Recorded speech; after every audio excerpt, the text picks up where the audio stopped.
Management District, 9 a.m., September 27th, 2025. My name is Tom Rachkowski. I'm the chairman of the WWMD. If you all could please join me in standing for the Pledge of Allegiance, we'll get started. I pledge allegiance to the flag of the United States of America and to the republic for which it stands, one nation, under God, indivisible, with liberty and justice for all. Thank you. All right, real quickly, we're going to do a quick roll call of the commissioners of the WWMD that are present. Grant Horn, Gary Hay, Bill McCormick, Alex Abenstein, Luke Francois, Tom Rachkowski present. We have Dan Schultz, our secretary, who is excused and not here with us today. I want to confirm Kaylee Strasser, our administrative professional. Kaylee, you're taking minutes for the meeting today? Excellent, thank you. All right, good morning, everybody. Thank you so much for making the time to be here with us today. Appreciate it. It's a beautiful Saturday morning in the fall, and I know it's taking time out of your weekend. I appreciate you being here.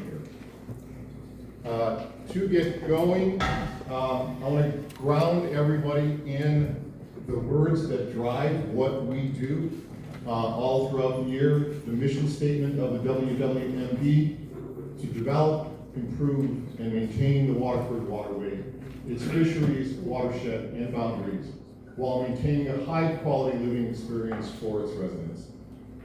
Simple, sweet, but that is really what guides and directs the decisions that we make and everything that we do throughout the year.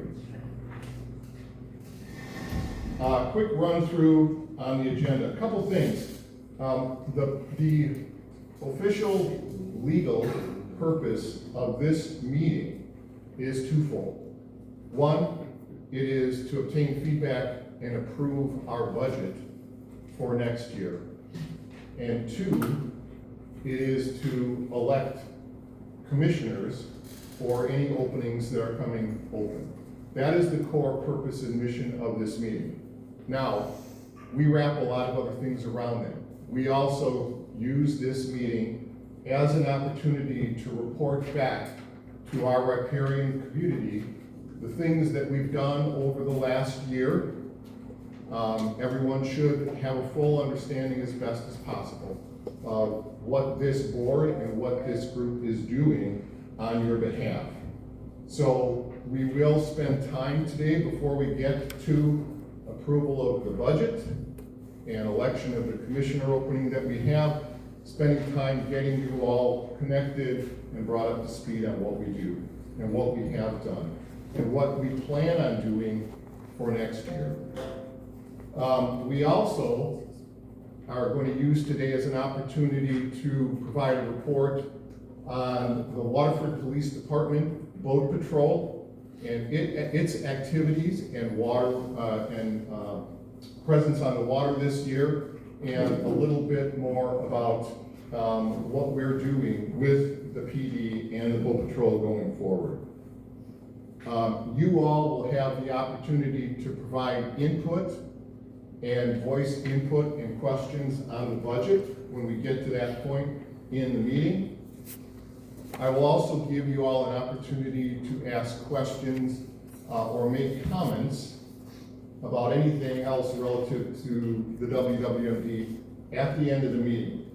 So as we're going through the majority of the meeting today, I'm going to ask that you hold your questions until the end, and we'll give you the opportunity to raise them at that point in time. Thank you. So real quickly, I want to go through the agenda that we're going to cover today. We've gone through the call to order. We're going to introduce the commissioners in just a second, and then we're going to approve our minutes from last year. I've got a few things to say about the work that I've been doing in support of this district over the last 8 months or so. We're going to move the police department agenda item a little bit further down, but then the commissioners are going to provide an update on their specific area of responsibility and the work that they've done over the last year and are currently involved in doing. We will have the hearing on the proposed budget where you'll have the opportunity to voice your input, and we're gonna vote on that. We're gonna have our election vote. There's one commissioner position term that's coming up for election, and we're going to have that. And then we're gonna set the date for next year's meeting, and we'll finish up. So thank you again for your time and attention today and your commitment to be here. So real quickly, I want to start on this end. I'd ask each commissioner to introduce yourself, introduce the area real quickly that you are covering for the board, how long you've been on the waterway, and how long you've been a part of the WWMD. Grant? Good morning, Grant Bourne. I live at 5826 North River Bay Road. I've been on this waterway since 2015 part-time and full-time since 2018. I am the ESR Ecosystem Restoration Committee Chair, which let's just quote unquote the dredging committee. So my responsibilities are working on dredging, and I also work with, I used to work with navigation and buoys, but we got new Commissioner Gary Hay who's taken over those responsibilities. So I'm solely focused on dredging. Gary Hay, I've been out here 5 years with my wife Kathy. We live, unfortunately, near Grant on North River Bay Road. Special projects, and I'm only like 6 weeks old on this committee, so I got nominated due to a vacancy. So, special projects, it's buoys, debris, which we'll be talking about. Also a sworn reserve officer working mainly boat patrol. So we'll get into all that during my report. And liaison to. And a liaison for the WWMD back to the police. Good morning, everybody. I'm Bill McCormick. I'm the APM chairman. I have been on the waterway now for 6 years. I live on Island View, so I look out on Egg Island, and to the left of my pier is the Narrows, so that's the area on the waterway where I live. And my focus is the APM. I'm a little unique on the board here, meaning I'm not an elected commissioner. I'm appointed by the town of Waterford. Great. Tom Renchkowski, I am the chairman of this group. My wife Judy and I, Judy is at the table in the back, we've been out on the waterways since 2016, and I've been involved with the WWMD for the last 2.5 years, and chairman since March of this year. Alex Abenshine, I live on Willow Lane, so we're off on the lake. I have been on the board since 2019. I grew up out here in Waterford, moved out here when I was in first grade. I graduated from Waterford High School. I moved away for a number of years for college and my master's degree, and then moved back. And once I moved back, I've been involved ever since. I'm in charge of marketing and communication, which isn't always the easiest, given the breadth of what this group does. So today we're going to kind of talk a little bit about that and get some feedback as well. I'm very much like Bill. I am an appointed position by the County of Racine. So we don't get elected year over year. So Bill and I have been serving on this for quite a while. But we do marketing information. Good morning, I'm Luke Francois. I serve as the treasurer of the waterway. I am a resident here since 2019 on the waterway, in my second year as treasurer. Great, thank you. And again, our secretary, Dan Schultz, is unable to join us today.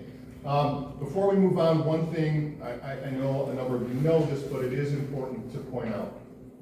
This is a 100% volunteer board up here. Nobody in this group gets paid a red cent for anything that they do. They're doing this work out of the commitment of their heart and their commitment to this waterway. And what I have learned and experienced over the last couple of years in working with this group, and most certainly over the last several months in my role as chairman, is that this group is extremely dedicated, extremely talented, and they literally invest hundreds of hours, their personal hours per year in support of trying to maintain and deliver the best possible experience that we can on this waterway. It's very challenging. You'll hear about those challenges today, but in my opinion, we all, as riparian community members out here, are very fortunate to have this group working on our behalf. All right. So, in the role as chairman, each one of these gentlemen, as you've heard, has a specific area of expertise, and they essentially lead that area, and they'll get into the work that they're doing. My role as chairman is kind of more all-encompassing. Some of the things that I'm involved in kind of span a number of things that they're doing and our additional things, and I wanted to share just a few thoughts about that. So, first, I did get appointed to the role of chairman back in March. Greg Horath, our past chair, who I have worked with over the last several years in volunteering as part of the district, reached out to me as he reached a point in his life where he needed to step back from his role as chairman and was looking for someone to fill out his term. And he reached out to me. I did express an interest, and that went before the board, and they did approve me as chairman. Before going forward, I want to take a moment to express heartfelt gratitude to Greg Horath and all of the tremendous leadership that he has exerted in his last, what was it, Greg, 4 or 5 years in your role as chairman of this district. Greg, in my opinion, did an amazing job leading this district into the future, and quite frankly, I've mentioned this a number of times, left very big shoes to fill as chairman, and I want to just take a moment to say thank you, Greg, on behalf of myself, the board, and the riparian community for all of your leadership. Tremendous. And Greg is still actively involved, coaching me and this group along the way. So, thank you.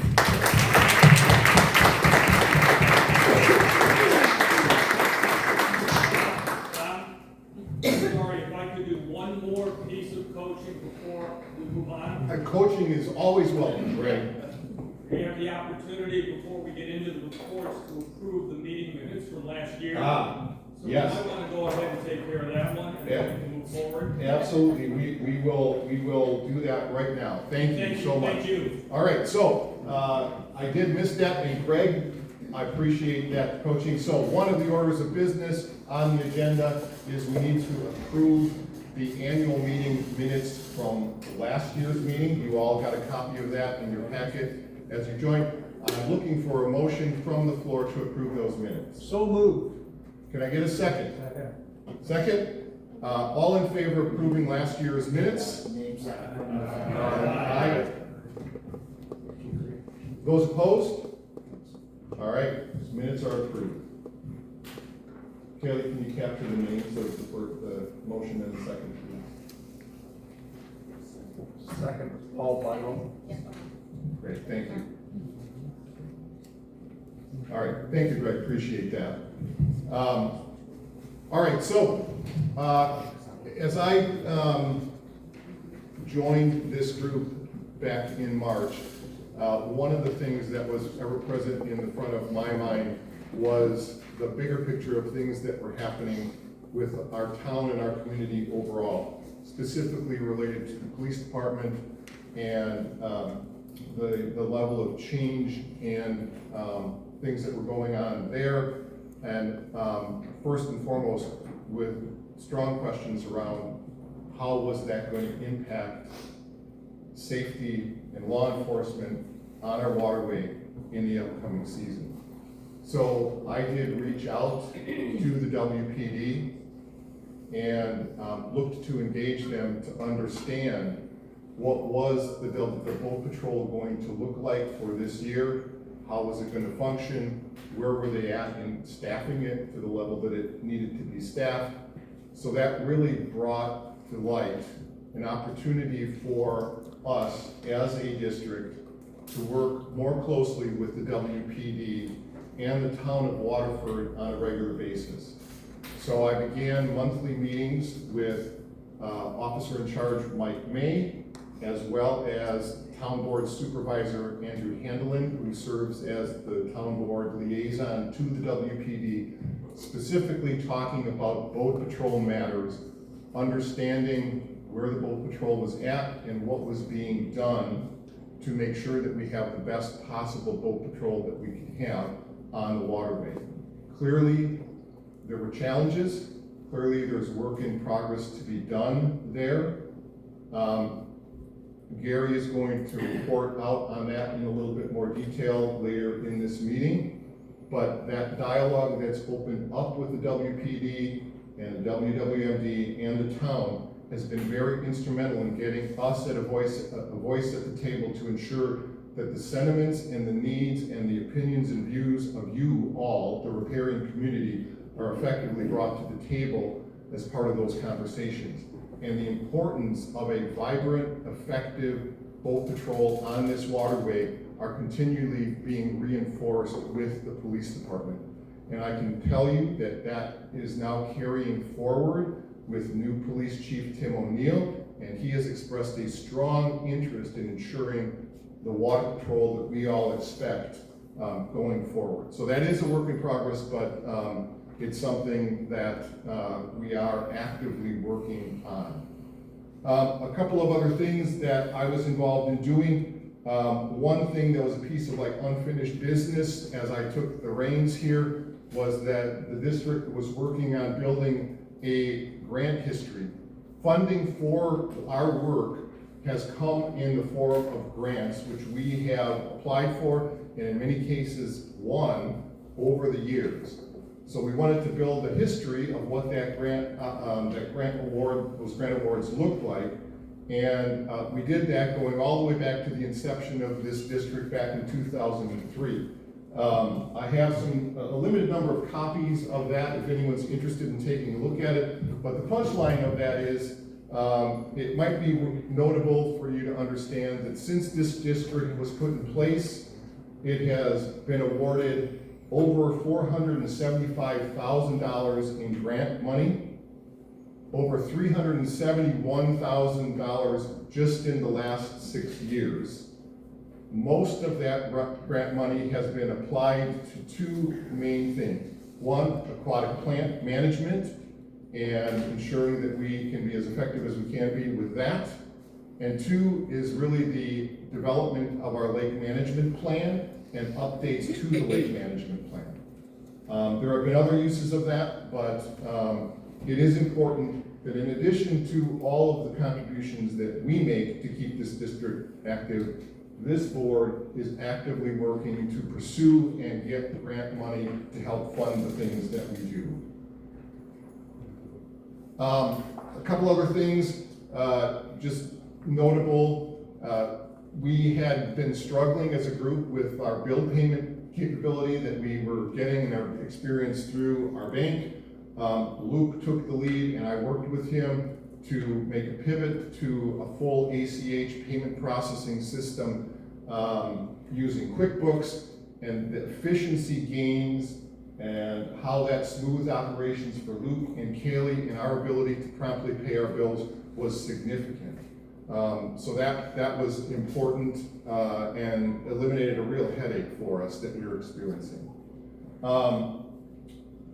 We also spent time, thank you to past Commissioner Scott Euler, in documenting and adopting some significant revisions to our operating procedures.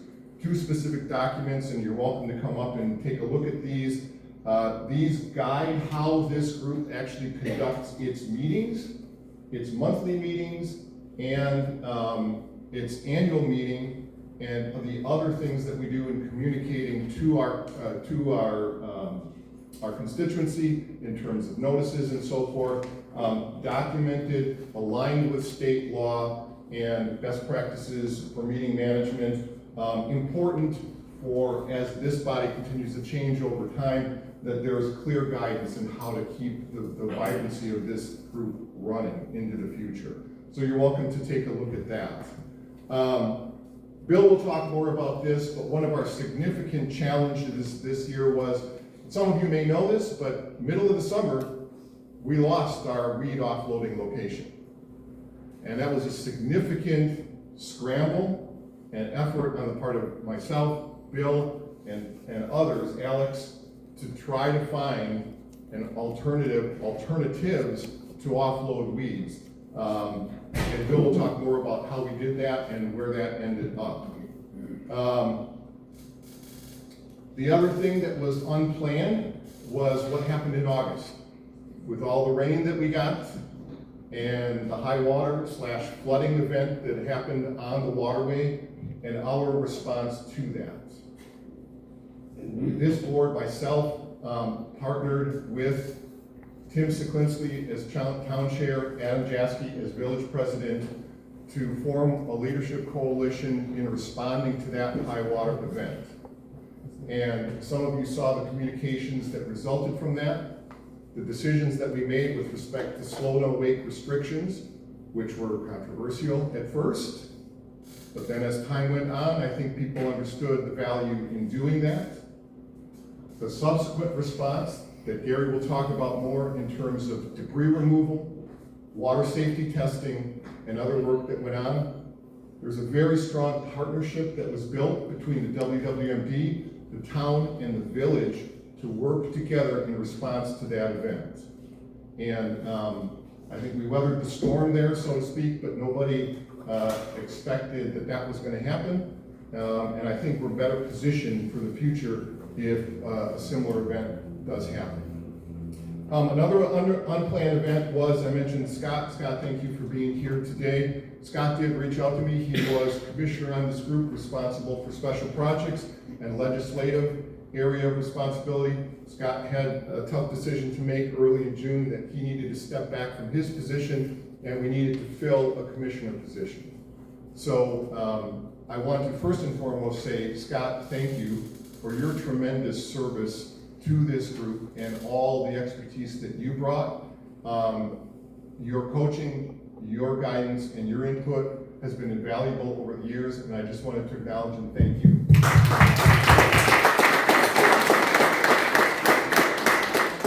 The unplanned part of that, though, was we had to scramble to try to find who was going to be a qualified person to take Scott's role and to fill out his term. Greg helped with that. We got input from others. We identified a couple of candidates, and ultimately I brought forward Gary Hayes' name to this board for approval, and Gary was selected by this board to serve out Scott Mueller's term as part of this district board. And the last thing that I'll mention is that we are beginning to build a strategic partnership with the Village of Waterford and soon to be the Town of Waterford in strategic planning on some of the key issues facing this waterway and how we work together, leveraging some of the chemistry that we've already built to look for solutions that maybe we haven't found up to this point or explored up to this point in terms of how to address some of the biggest issues like dredging and other issues that this waterway is facing. So more to come around that, but it's important for this riparian community to understand that we are working actively with our municipal government partners as a team, to work in the best interest of this waterway and Waterford overall. So more to come on that in the future. All right, with that, we're going to go across the room, across the table here. Each commissioner is going to give a quick report out on their activity over the last year, and then we'll move forward into the budget piece of this. So we'll start with Bill. Thank you, Tom. So key accomplishments in 2025 for the APM committee. First off, we renewed our weed offloading partnership with the Stark Fox River Park subdivision. That is a launch that many probably on the waterway don't recognize. It's there. It is a private launch for the subdivision owners. It's in Conservancy Bay, which is a key location for us as we harvest that area of the water. And I'd like to thank Dennis Martell, who is kind of the spokesman for the residents there. Also, I'd like to acknowledge as well as launches go, another key launch area for us for offloading weeds is Tom Hinch's property with Christine Hinch, and she works with us on an annual basis to help us out and allow us to use her launch. We're very thankful there. And in addition, the village also gives us access to their launch. So we have that covered down on the southern part of our waterway. We did also make improvements to the Stark River launch this year. And then in addition, other accomplishments, we secured a $20,000 grant for our updated APM plan, which is required for us to do in order to get a 5-year weed harvesting permit, which we are in the process of getting that work done right now with our biologist and our firm to help us with that. We did launch, part of that process required us to do a PI survey, which is basically they go out with a rake and I think they do somewhere around 15,000 points all along the waterway with that rake to do an analysis of the weeds in the various areas of the body of water that we have. And then that goes into the updated APM plan that we then present to the DNR in spring. We did secure a 1-year permit from the DNR to allow us to do mechanical harvesting this year. Also, I sit on a committee with the Wisconsin DNR to review overall NR 107, 109, which they're changing the legislation on how waterways are managed for mechanical harvesting and for herbicides. So I've been putting our input in as a representation from the WWMD. We also applied for silicor treatment this year, again, into Guano Lake. And we also, as Tom alluded to, had a serious issue where we lost our access to our offloading site for weeds, and we had to scramble mid-year to find a new site. And I'd like to thank those that stepped up and came forward for us to come through. Of course, Tom Grau, the Tom Grau Farm, he's where we have been offloading weeds for many years. We also secured temporary ability to offload weeds at the Frost Farm. So I'd like to thank Spencer and Stuart Frost for stepping up and helping us out this year. In addition, the village helped us out with the site, and Racine County helped us out with the site. Now, for the good news, we did remove a lot of weeds. The slide is incorrect. It says 3 million. The actual count, over 8 million pounds of weeds were taken out. So this year was unlike any other year that I've seen since I've been doing this job. We're almost 3 times the amount that we've taken out in the past was taken out this year. So it was a very challenging year for us in weed harvesting. Our goals and objectives for 2026. Again, I mentioned the APM plan update so we can get a 5-year mechanical harvesting permit. That is ongoing right now. We're in the throes of that. And what that means too is it gives us the ability to change potentially the areas that we harvest in. And our goal right now with working with our biologist is to ask for more areas and more ability to harvest more areas. We'll see how that goes, but we're going to ask for it. We're going to continue to look for weed harvest offloading sites in 2026. So we're going to need to talk to landowners and things that might be able to help us out with that. And we also are going to focus on our labor force that we currently use and look to shore that up, make sure that that doesn't become a risk for us in the future. We've got a good contractor there with Midwest Irrigation. We appreciate his work and help with that, and we look for that relationship to continue. One of the issues that we have is storage facilities. We do not have our own storage facility. We have all this equipment. Next year in 2026, we will own the transfer barge, which is the largest piece of equipment that we have today. That's currently owned by Eagle Lake, and we're leasing it, and it goes into their storage facility.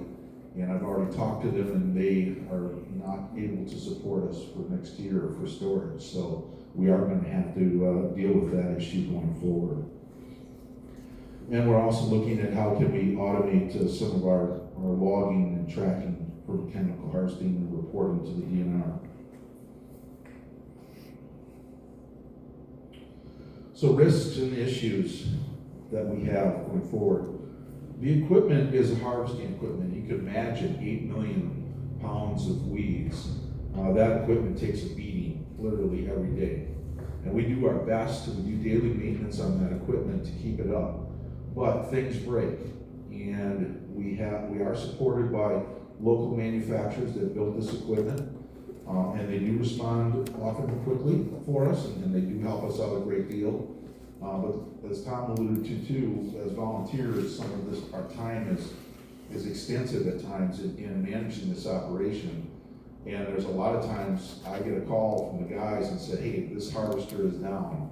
Okay, that's a problem. So I've got to address that right away and call the manufacturers and see how we can get on that and get it repaired quickly. We are again looking at the offload for weeds. That is an issue that might be ongoing, that we have to come up with a resolve for that.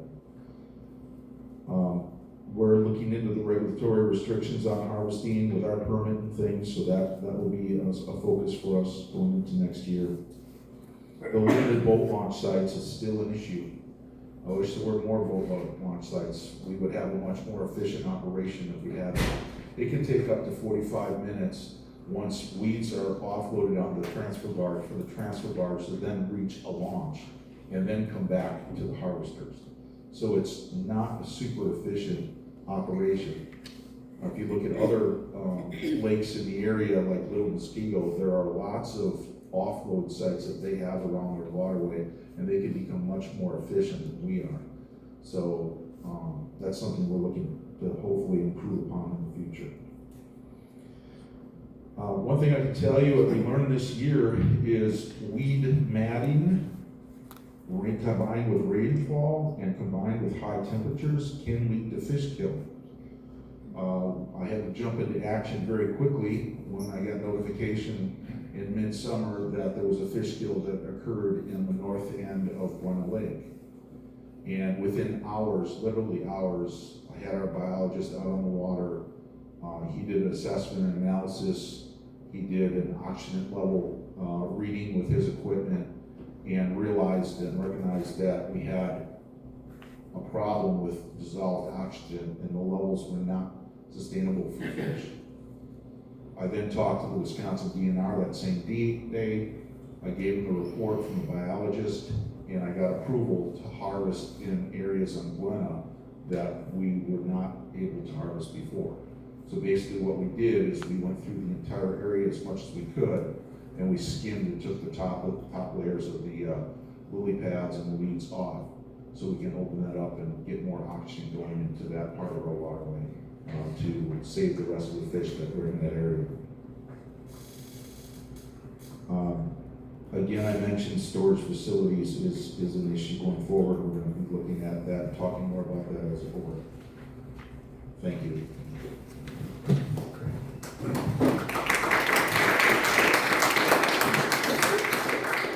Thank you, Bill. So I'll start by saying that right here. Go back to skip that here. Sorry. So key accomplishments is something that was put on the slide, not by me, but we all have the key accomplishments up there. I don't feel like I had a lot of key accomplishments this year. It was a difficult year. We'll go back to 2022 when I proposed a dredging plan and we voted down as a board because the main disposal site is not available. It's not guaranteed to us at the time. So at that point in time, we had hard bids for dredging, $6 million, $7 million. The first bullet point up here is engage and eliminate more firms, 4 firms. Those proposals were no longer valid from 2022 as we waited for this site to be guaranteed to us, which the village now wants to work with us and use that site as a disposal site. Trying to get proposals from a dredging contractor for a project that they proposed in 2022, updated to 2025, proved extremely difficult. One of those bids came back at $9.4 million, and it wasn't a written proposal. It was, this is what it's going to be, $9.4 million. And the other contractor that we had chosen no longer would commit to us for a proposal for that plan. So our $6 million plan contractor was off doing work in Florida, recovering from hurricanes where they were getting paid double time, and they didn't have time for our project. So I did attend a meeting, a dredging association meeting here in Wisconsin, and met some contractors. They were gung-ho about bidding our project, and lo and behold, 4 months later, I still have no proposal from them, and we eliminated them as well as some others. But also at that meeting, I came up with, in working with the DNR and our dredging or our engineering firm and some others that were attending the conference. Great things go out at conferences. You drink a little bit of beer, you talk to people, you don't have to pay engineers while they're talking to you. And the DNR maybe talks a little more loosely than they might in a phone call with 12 other DNR agents. So we developed a plan to, I'll talk about it in my next slide, but an alternative to traditional dredging. So when I say traditional dredging, I'm talking about from the top of the water, we go down with a hose and we vacuum out the muck, or we take an excavator from on top of a barge and we pull out the muck, and then we ship it downriver and haul it away with trucks. As a result of this meeting and the conversations, came up with an alternative to that I'll talk about in a minute. We did have a new contractor that came out of the woods that I really have a lot of faith in when it comes to our waterway, that has a lot of knowledge. And we do have, I'll talk about that proposal in a minute here. We do have a new updated firm proposal, probably the best one I've seen for hydraulic dredging for our waterway, which I will, in October, I will give everyone on this board an opportunity to either approve or disapprove. And I think that, again, it's coming from a source that is very close to our waterway, has the best understanding of our waterway of any dredging contractor that I've seen. They also happen to do some of our weed treatment. They know, they've been on our lake dozens of times, so they understand the challenges we're dealing with. So they're not coming in saying, oh yeah, we'll come take care of your dredging issues, no problem, we'll get this done. And then say, oh geez, you got those little bays, and you got 1.5 feet of water, and you got, so somebody that really understands our waterway. And then my last slide is going to be talking about a new emergent technology. It's interesting. My family came to town yesterday, and my dad said, hey, have you heard about these anno bubbles? And I said, oh, that's interesting, Dad. I'll be talking about that tomorrow in the meeting. So new technology that we'll be discussing in a minute. So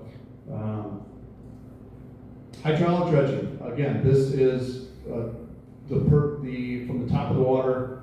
They put a tube down and it sucks the muck out, pumps it out. You guys have heard of Browns Lake. You've seen what they're doing there. If you haven't, along Highway 36, there is a large site where they pump it in, and the muck dries out, and eventually it stays there. We don't have as many people jumping out of their seats to offer us all this land at a very low price to put the muck in, but that's how this type of dredging works. We have a firm proposal for $6.925 million to do this project, and it is at a greater quantity of sediment than I originally planned. So the 2022 plan had 150,000 cubic yards.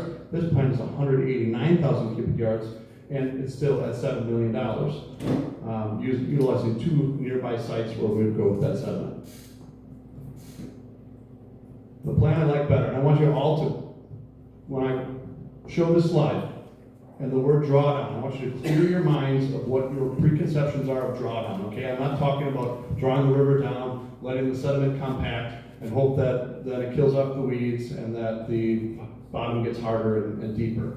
I'm talking about drawing the river down 5 feet in mid-October, so after most of us are done enjoying the recreational part of the waterway, letting that sediment dry as much as possible, and then in the wintertime, as it freezes, going in with bulldozers and excavators to remove the sediment in the most efficient manner possible. When I say the most efficient manner possible, the precedent projects, if typical dredging is $35 per cubic yard, this is more like $5 per cubic yard to remove sediment. So that's 1/7 of the price for precedent projects. I'm not saying ours is going to be 1/7 as expensive. It's not going to be $1 million to remove the same amount of sediment compared to $7 million. But I am saying we can get more muck for less money doing it this method. Also, and I'm looking at you, Ed Olander, we'll be able to go in and remove obstacles in our waterway, stumps, rocks, other things that are out there when we're doing this. This is a big issue for us. I've seen and I've heard of plenty of you damaging your props, destroying your motors because you hit an object that you can't see that shouldn't be there. All of this gives us the opportunity in those areas where we're drawing it down to get those, potentially get those objects out at the same time. We're able to use local grading companies to do this work, so we don't have to hire some out-of-state dredging firm to do this and bring in and have a mobilization charge of $1 million. And it just makes sense. We have a proposal for this to get us from start to finish from an engineering company that I'm going to take to the board in our October meeting, and I'm hopefully going to move forward with that, and we'll start on the permitting process to do that work. As a supplement to dredging, nanobubbles, which I mentioned previously, is a new technology that there is 3 other lakes or 3 other bodies of water that are taking this method right now in the state of Wisconsin. One in 2023 went through a test pilot project approved by the DNR that removed 1 foot of muck in 75 days from a 2-acre marina, utilizing bubbles, little tiny 1/200th of the size of a grain of sand bubbles that are pumped into the water, and they allow the natural bacteria to consume the muck to be able to actually produce to do that process. I'll liken it to a compost pile. If you have a compost pile and you don't turn over the compost to introduce the right amount of oxygen for the bacteria that's in the compost, the compost will just sit there and do nothing. If you spin the compost bin, or you flip it over and turn it and allow them to have the oxygen they need, they will eat the materials and turn that into organic, productive materials. We have this company looked at 732 pages of samples of water that I provided to them and said, you have the right organic compounds, things necessary, you just don't have the levels of oxygen you need to make this happen. So this technology, I would like to be a supplement to the dredging. Dredging is only going to give us the areas where we go and remove it. That's not going to address every inch of muck in our waterway. This will allow us to eat not only any remaining muck or any new muck that comes in, but also muck in other areas and other places, and in the main river channels, which we won't be dredging, right? So I'm very excited about this. A good friend of mine, these pictures are taken from Lake Arrowhead in northern Wisconsin. I went up there and I observed this technology in place, and where they did that test study where they got rid of the 1 foot of muck in 75 days. And I'm going to be working with them to develop a plan and propose that to this board, that we supplement any dredging with this. And that is all I have for today. Thank you.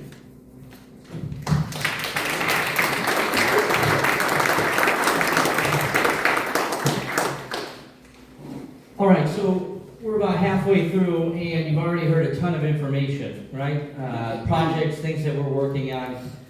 My job is to try to put that out in a message that's easily digestible for everybody that lives on the waterway, in a timely manner, and that is factual, truthful information that we have and that we know. So the start of that is always on our website. We try to keep that as updated as possible, but here's the reality. I'm one guy, we got a couple people who help us with the website, and there's a lot of things that happen and change. So we're always updating it. We're always interested in feedback and things that people would like to see on there. So some changes that we made this year. If you see a buoy that's damaged, missing, we have a link on there where you can fill out a form, send that in to us, and then we know that there's a buoy missing or somebody damaged it or what that might be. Another riparian owner reached out to me. She works with me on our committee, but she said, hey, when you move into a lake association somewhere else, a realtor generally hands you a welcome to the lake packet that here's the things you need to know about living on the water. Here's the things you need to know about using fertilizers or certain things on your lawn. And it was a really nice piece that they got when they moved into another area. So that's something that we're working on developing for new residents who move out here. Here's a welcome page. Here's all the things you need to know about the waterway. Here's special links to things. But those are things that we are doing as response to what riparian owners tell us, right? We didn't know about some of the debris that was floating down the river unless folks reach out to us on social media and share that information. Or that the corner down there by where Mr. Olander lives is becoming a bigger and bigger problem with people hitting things. So we are responsive to what we hear from all of you, right? There's a number of us that are on the board. We spend time on the water. We're looking and visualizing. But with 1,100 other riparian owners out there, together and collectively, we can be more responsive to what's happening on the waterway. And that can be a lot of communication, and there can be difficulties and challenges when it comes to communicating from this board out to 1,100 people. In particular, we had challenges with the high water event that came out, and what we know, what we didn't know, how we collaborated, how we coordinated efforts. Keep in mind, this is a group of volunteers that we're working collectively to try to get information out to all of you, because I want to know, Tom wants to know, you guys all want to know what's happening. And so we engaged on social media a lot. Some of the challenges that we encounter, there are some folks that have opinions on there that like to share them that aren't very helpful to the board, right? So sometimes I don't respond back to all of those comments. We will respond to comments that we can engage in, that we can get information with, but criticism and feedback sometimes is challenging, especially when you're a volunteer group, right? It's like, okay, this guy clearly knows more about what we're doing than what we do. So keep that in mind when you're reaching out, but we listen, we take that feedback, and we produce results with that as much as possible. Another good example I want to give you, we had riparian owners complain about some people jumping off in the lake out in front of the hilltop area where people normally will anchor out and jump in the deep end. We have people jumping in and hitting a tree or something in the water, right? That came from riparians. We went out there, we marked it, we found it. The Dickinson family, local group, they went down there and they actually dove down there. We figured out what this was, had a company, and actually they went down there with saws and cut up this tree and hauled it out. And that was because of riparian owners, because you guys communicated to us, let us know. I didn't jump on that tree. I didn't know that that tree was there. I fish. And I didn't know that that tree was there. And it was just a few feet underneath there. I'm not sure why those went blank there, Greg. I know you can't see what I'm talking about, but we gotta wiggle a mouse somewhere else.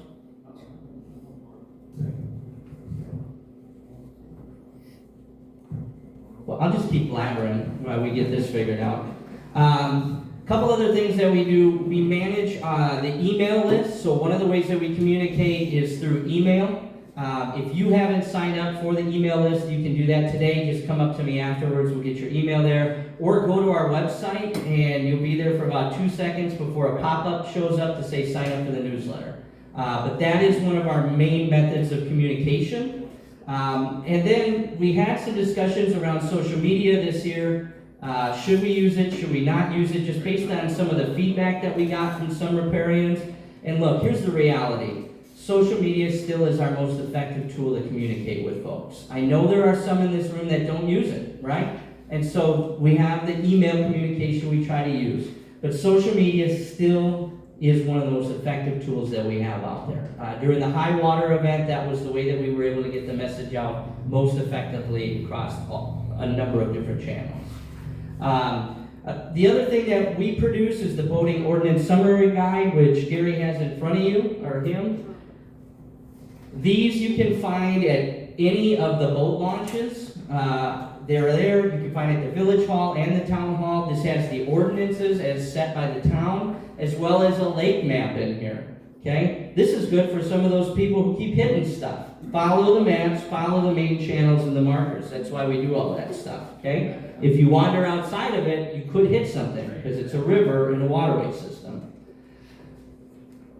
One thing that we didn't do as well this year, we didn't do as many newsletters, and we did more updates as it was more pertinent to some of the situations that happened this year.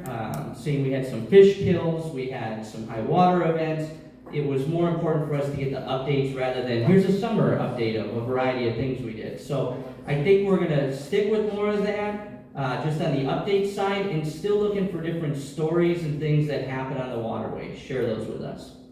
So I've been doing marketing for a long time, and truth be told, it's not my favorite thing to do, and running social media can be a pain in the butt, and dealing with people can be a pain in the butt. I like to fish. That's where I go and get away. So one thing that I really wanted to tackle this year was fish structures. We presented this last year as an idea, and we were finally able to execute this year. So for the first time in the known record of Tishigan Lake, we officially, with the approval through the DNR, placed fish cribs. I started off initially, I had the goal, I wanted to put out 10 fish cribs. We had material to build 10, we put out 5. That's as many as we could get out that day. Our first attempt at putting a fish crib in went absolutely terrible. It fell apart, it didn't hold together. We reevaluated what we were doing, we readjusted, and we were able to successfully deploy 5 fish cribs that look like the ones in the pictures that you'll see, or if you're looking at on your printed out material, that's what those fish structures look like. We placed these in a few different locations across the waterway, minimum of 15 feet of water that these are placed in, so I have a lot of folks going, hey, am I going to hit these with a boat, or am I going to catch them on an anchor? We try to place these in areas where we know people don't necessarily anchor out, right? So that aforementioned place where we pull the tree out, where people jump in, we're not putting fish cribs there. People anchor there all the time, right? So deeper water. The idea here is so that we can provide underwater structure for our fish programs that we're doing. We started doing fish stocking last year. We did fish stocking again this year. If you go around and use underwater radar or any sonar technology, you'll find that the bottom of the lake doesn't have a lot of structure. There's not a lot of places where the fish can go, they can hide. So adding these has been a big step for us. One thing I want to note, we had a budget to do this for $2,000. At the end of the day, my final costs were less than $500 to place 5 cribs, and that's because of our local community that kind of stepped up to help us out. So a few people I want to thank, Lane Landscape, which is right up the road here. They donated the stones and materials that we used to sink. We had local homeowners who donated some of the pallets and materials that we utilized. Lance is a friend of mine who donated a bunch of material. And then Christine Hinch we used for the launch. So this is something that we did approved through the DNR. I have to put a report together and I sent that back to the DNR. Hoping that they would go, yeah, that's great, everything worked out good. And so we got a report back from the DNR. They said, great, you guys did awesome. We're really glad you put those fish cribs out, but would you be okay if we put you in touch with a local Eagle Scout who is interested in doing fish structures in the lake? Me, with a goal of 10 and only achieving 5, I'm like, this sounds perfect. Somebody else can take it over. So I've worked with this local Eagle Scout. He's actually from Franklin, but his uncle owns a place out on Tishigan Lake. They have approval, and on October 9th, they're going to put in the remaining 5 fish cribs. 19th. The 19th. What did I say? I thought you said 19th of October. So we've left our harvester equipment in, the transfer barge in. It's what we're utilizing to place the fish cribs. But this Eagle Scout, through an approved project, will get his Eagle Scout badge through working with us, and we directly benefit from that. So all of the materials, everything that's coming from him is gonna be totally free and donated. So we're hopeful to have hopefully over 10 fish cribs out in the lake at the end of this year. And again, that's the first time we did it. Now, I know somebody's gonna ask this question: is there a map of where these fish cribs are? Yes, there's a map where the fish cribs are. No, we're not gonna put this out on the website, and here's why. The fish structure program was not meant to be, this is where you go as a fisherman, to go plant your boat right over the top and fish from it, right? The goal of the fish structures is to help the fish, right? And I'm a fisherman, and I would love to go fish them too. Fishermen have technology on their boat. They can go out there and find them. The cribs aren't moving around. They sunk, so they're there. If you want to know where they are, go find them, and then you can go fish them. What we'll do in the future, next year, those same Dickinsons that cut up the tree, we'll have them dive on those. I want to see what they look like and how we're having results with it. But aside from my marketing and stuff like that, fishing in our conservation efforts is an important piece, and this is something I'm proud of, and I'm excited that we're going to have an Eagle Scout come out here and finish this project up for us. So that's the updates I have from all of you. Sign up for our emails, stay engaged with us on social media, and thanks for being involved with us.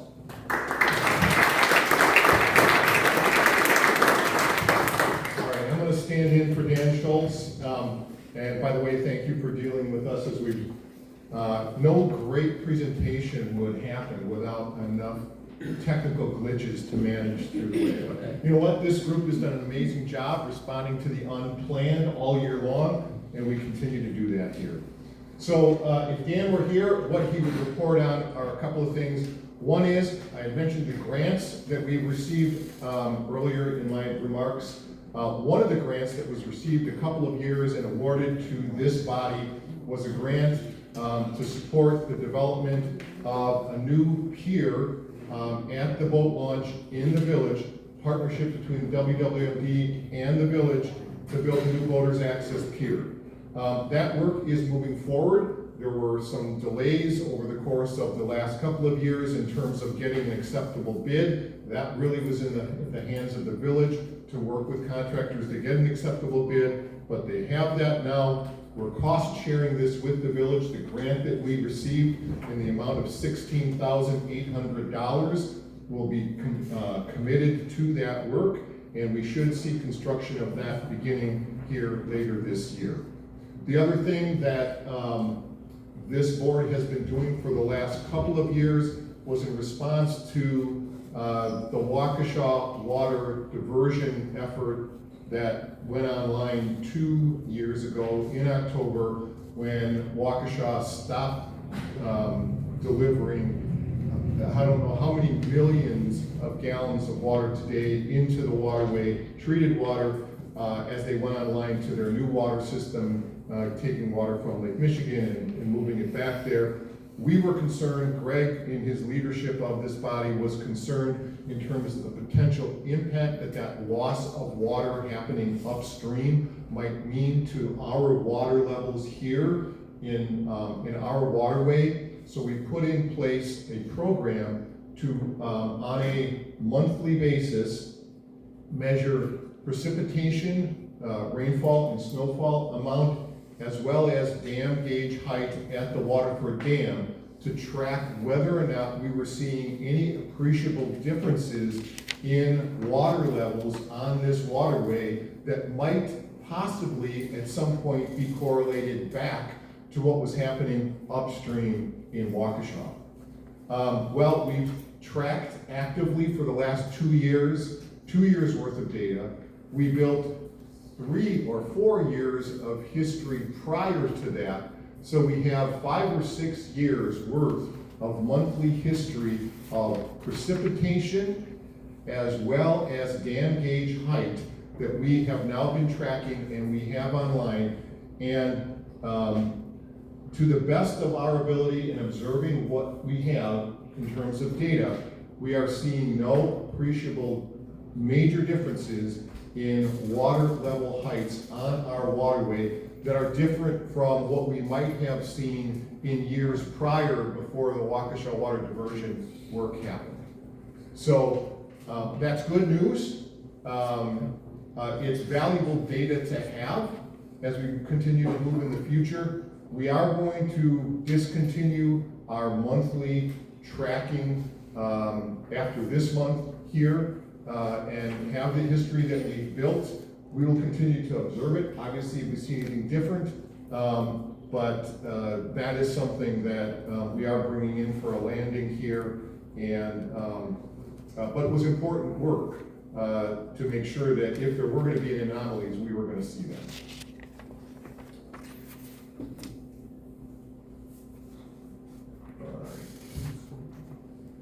Here?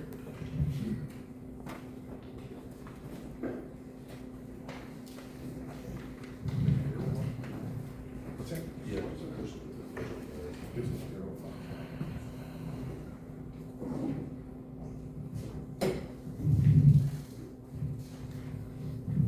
Okay, as I mentioned, I'm new to this board and special projects. I was given a couple projects and then volunteered to take on a couple more. One thing that we've talked about already is the high water event, which triggered about 10,000 gallons coming down of raw sewage from Waukesha into our waterway. So with that, we were a little proactive and took 3 water samples, one from Conservation Bay sandbar, the lake sandbar, and the Waterford Woods, and sent those into the Madison Hygiene Lab, and they all came back negative for E. coli and deemed it safe for use. Yeah, we'll move some video in the room. Well, you got a handout, you can follow along, I'm gonna keep going. So that was done, backing up to Alex here and liking fish so much, we also continued the fish stocking this year. Thanks to Christine Hinch, who used her launch. We stocked 2,000 more fingerling walleye, 1,000 black crappie, and 1,000 smallmouth bass. So Grant was happy enough to hold the hose and watch the fish tickle his toes for a little while. One other thing, again, with that high water, as we mentioned in the pictures, do not do this justice if you're looking at them. First way. It's not working.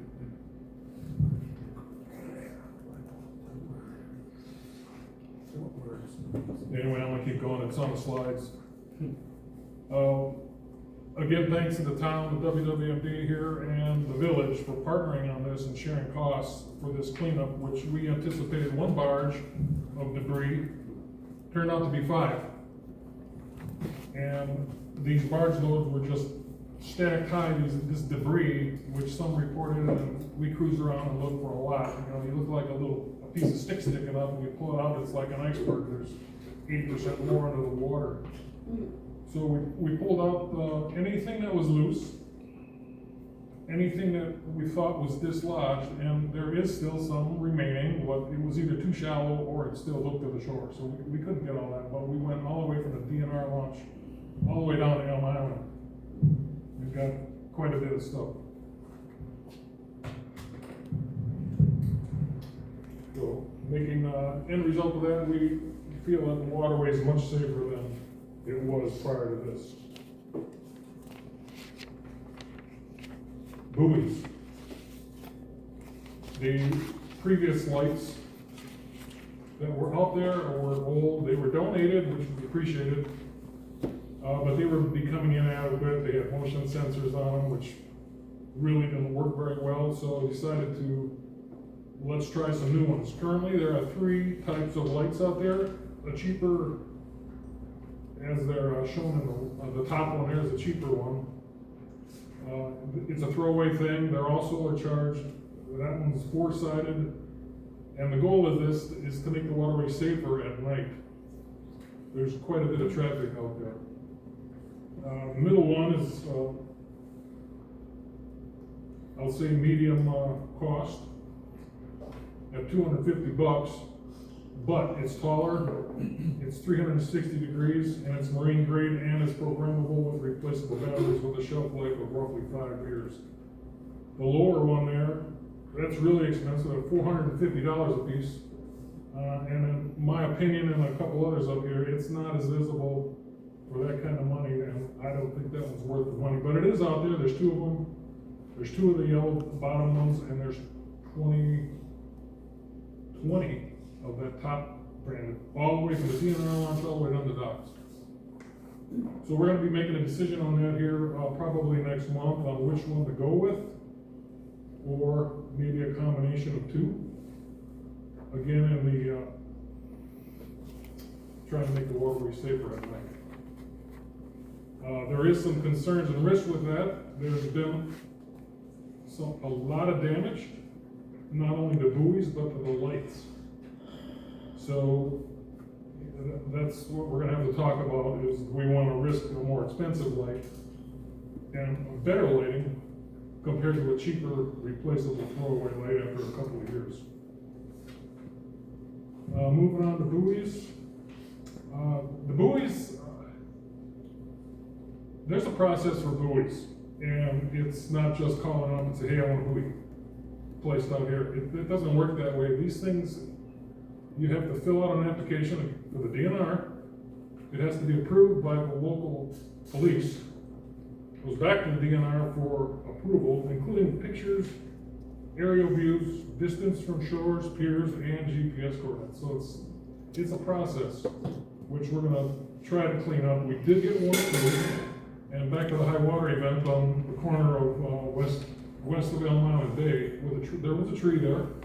It got dislodged by the high water event, so we took it out, but there's rocks there. There's been 2 boat damages since, one pretty significant at how much? $19,000. So I got a permit, we got it approved, and right now we got a winter buoy, and we didn't want to put a rock buoy there because all these buoys are 5 feet tall, plus a chain, plus cinder blocks. And it's so shallow there, we found a rock buoy that floats, which will be out there next year when the real buoys come back out. Speaking of that, the buoys, just information, the lights are gonna come off the top of the buoys probably on the 9th. And the buoys are being swapped out on the 10th, just for information. And then I'll be back in the spring. Changing hats.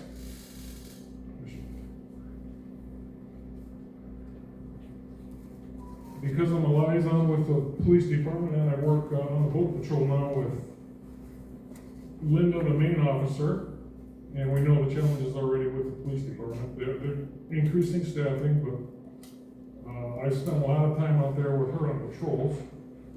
And back to Alex's comment here, to avoid the dreaded blue lights, read and know the state laws, the local boating ordinances. Grant's holding one up, we got a bunch up here. Local ordinances are laws, and all this stuff is, you can get citation for it. And she's not out there to collect money. The main reason is safety. So you'd be surprised what goes on out there, what happens. You don't get just stopped just because she wants to. There's something wrong. And up to date now, they've been out 19 times for a total of 87 citations and warnings, broken up by 56 warnings and 31 citations. And there could have been a lot more. She's pretty good. We stopped one boat one night that had no lights, no preservers, nothing. And they were up to $1,600 in fine. Could have been. She cited them for one. The cheapest one. And the rest were warnings, so that's her intent. And mine with her. Some of the top 5 state law violations: registration, no sticker on the boat. And there's a process on how they're supposed to do on the boat. A lot of them were wrong. Those were mostly warnings. We found one boat with WI, not WS.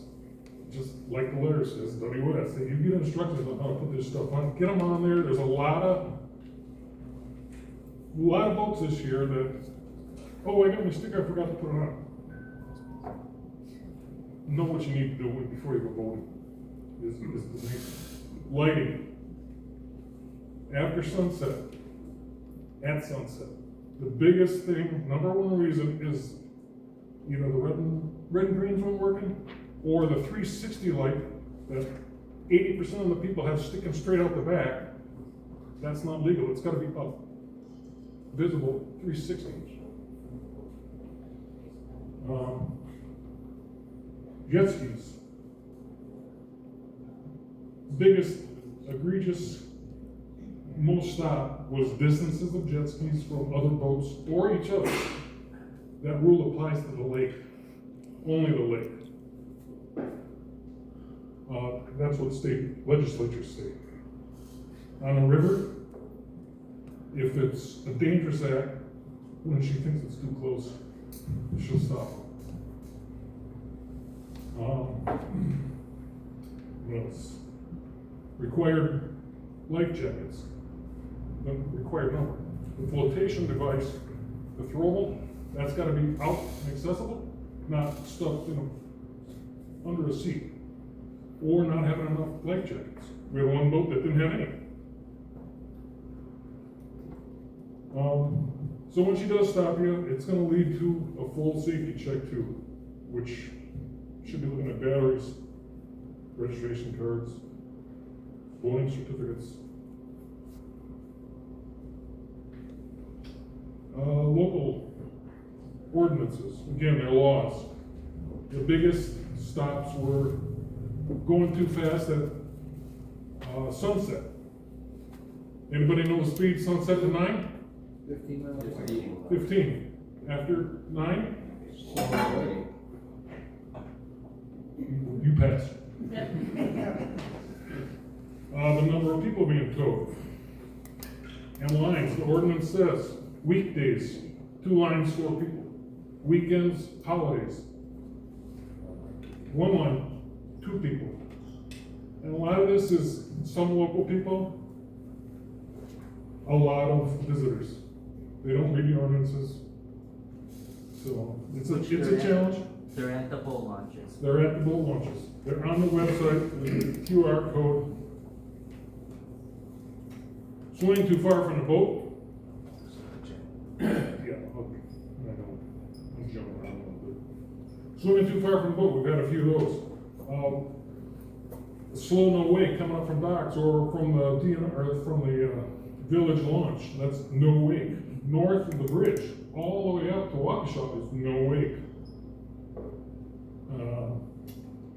Then the channel markers. What color are the channel markers? Black and white. The referees, we call them. They're out there, not to mark the deepest spot, but kind of the center line, kind of like a double yellow line. It's stay to the right. It's an ordinance, it's a law. If you're blasting through there on a jet ski or a ski boat or whatever kind of boat, and you're coming up, a lot of people like to swing around to the left, that's not legal. They may be the only boat out there, but they still do it. It's just not legal. And there's been a few personal experience, very, very uncomfortable diversions from this. We were almost involved in a head-on with a ski boat because the guy went by head-on. He yelled at us, "No driver, sorry, doesn't know what he's doing. Get off the water, teach him." So, registration paperwork not on board, whether it's the real registration, a certificate of purchase, or a title. And we've had boats come out there, "Hey, we just bought the boat." Well, where's your bill of sale? They don't have it. That's one big thing. No boater safety card, and anybody after January 1 of '89, they need to have boater safety. A lot of people don't have their throwable cushion out there readily available.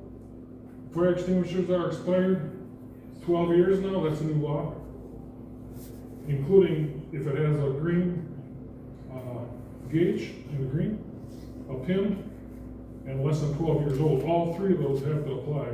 We've had some that were 20, 25 years old. And a kitchen fire extinguisher's got to be marine approved.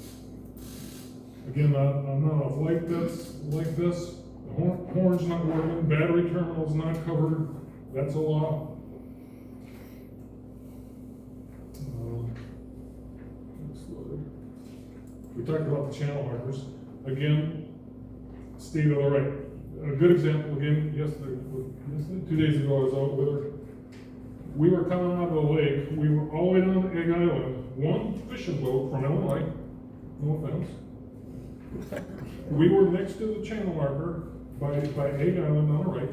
This guy came out of the lake, 50 miles an hour. He saw us, when we stopped him, he came around all the way to the left, way around us, and despite having 100 yards on the right side buoy of us. So, you gotta warn him. That's all. Back to buoys a little bit. Those things are expensive. There's a lot of damage out there. I don't know if they're getting lower at night or ski ropes are on top of them, clipping lights off. Another reason we want to go to a little better lighting system. Those things are $300 to $450 a little typo in there. There are currently 92 buoys in that water this side of the DNR launch. There's 4 up there, right? More? So, that's a lot of money. So if you can't pay attention, we are gonna need to replace a few of those. And one other note, you can't just go out there and, if you don't like where a buoy is, move the thing. I mean, the DNR's got the GPS coordinates. There are a couple of us that are approved to move the buoys. Grant and I have been moving them. The police and the DNR are okay with that. The police can move them, but nobody else, if you're not authorized, you can't just go out there and move buoys. Submit a report, call somebody, call the police, and we'll take that up. It's a pretty hefty fine, and that's a state law.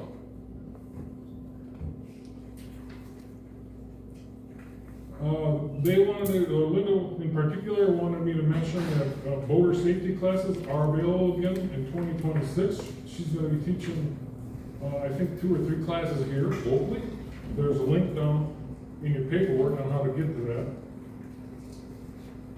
They are due a Coast Guard audit in January, and they wanted also to know that their department receives funding and reimbursement for a lot of their patrol activity for being out there for wages, for equipment, up to 59% for being out there.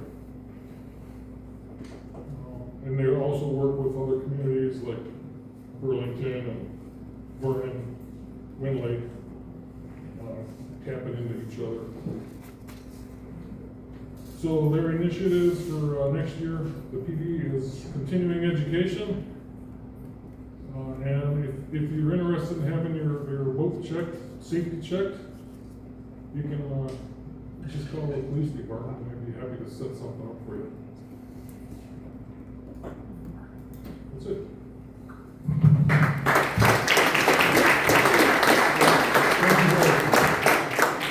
All right, everybody, thank you so much for bearing with us through that update. But as you can tell, there's been a lot that has been going on and a lot that this board has been doing in working on behalf of this community going forward. I want to mention one thing real quickly regarding the high water event response. The work that happened in terms of those 5 large barge loads of debris removal and the water testing through the state of Wisconsin, unplanned, unbudgeted.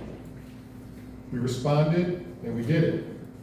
We did it in large part because of strong partnership between this board and the leaders of the town and the leaders of the village, who got together and agreed that it was the right thing to do and to cost share the expense of doing it on behalf of this riparian community. So I want to formally thank Town Chair Tim Stiklinski and Village President Adam Jaski for their strong partnership with this WWMD in stepping up as leaders in response to what was an unplanned event that affected all of us on the waterway and the value of the community overall. So thank you, Tim, and thank you to Alex. All right, we are now going to get to the fundamental business of this meeting is review and approval of the budget for next year and the election of a commissioner. So I'm going to turn it over to Luke Francois, who's going to take us through the budget. After Luke finishes, there's going to be an opportunity for you to weigh in with questions or comments on the budget. We have a roving mic here, which I'm going to turn over to our support team in the back, who will pass the mic to anyone in the crowd who wants to provide input on the budget. Luke?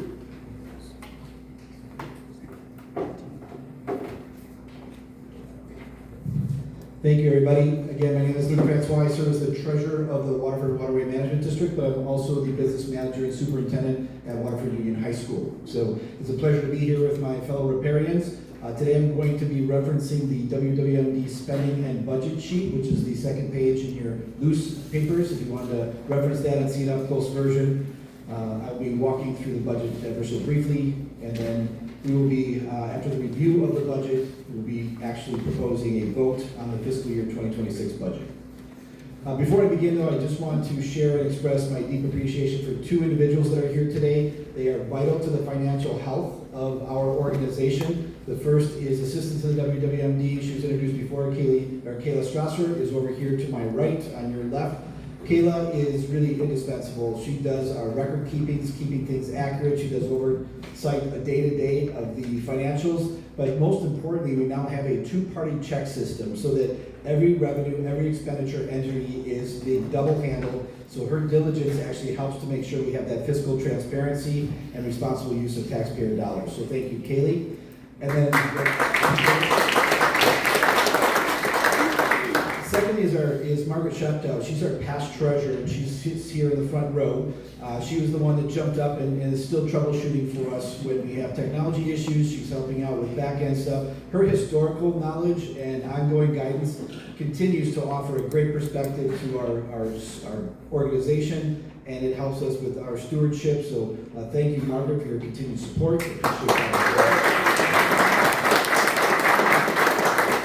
Our budget today reflects our mission, and our mission is paramount to how we put together some of the budget highlights for you today.